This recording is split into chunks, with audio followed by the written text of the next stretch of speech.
తక్షణమే నీళ్లు అందించి రుణమాఫీ చేయాలని బీఆర్ఎస్ జిల్లా ముఖ్య నాయకులు పల్లా సుందర్ రామరెడ్డి ఆధ్వర్యంలో ప్లకార్డులతో రోడ్డుపై బైఠాయించి నిరసన తెలిపిన దేవరుపొల మండల రైతులు. ఈ సందర్భంగా పల్లా సుందర్ రామరెడ్డి మాట్లాడుతూ దేవరుపొల మండలంలోని వివిధ గ్రామాలలో రైతులు వరి, ఇతర పంటలు సాగు చేస్తున్నారని, బీఆర్ఎస్ ప్రభుత్వ హయాంలో పుష్కలంగా రైతులకు సాగునీరు అందించామని, ప్రస్తుతం అధికారంలోకి వచ్చిన కాంగ్రెస్ ప్రభుత్వంలో సాగునీరు అందక పంటలు ఎండిపోతున్నాయని, రైతులకు నష్టపరిహారంగా ఎకరానికి 20,000 రూపాయల చొప్పున ప్రభుత్వం ఇచ్చి దేవాదుల కాలువల ద్వారా సాగునీటిని వెంటనే అందించాలని డిమాండ్ చేశారు. లేని ఎడల పెద్ద ఎత్తున ఉద్యమం చేస్తామని హెచ్చరించారు.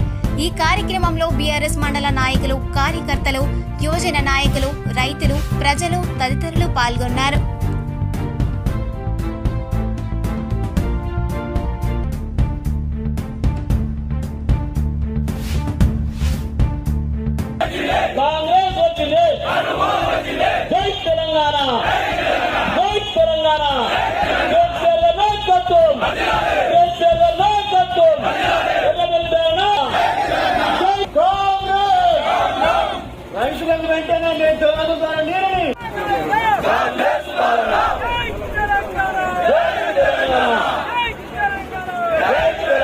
రైతులకు బీఆర్ఎస్ పార్టీ శ్రేణులకు దయాకర్రావు గారు ఒక నిరసన కార్యక్రమంకి ఒక పిలుపునిస్తే పెద్ద ఎత్తున వచ్చిన రైతులకు, బీఆర్ఎస్ పార్టీ నాయకులకు, కుటుంబ సభ్యులందరికీ పేరు పేరున నమస్కారాలు.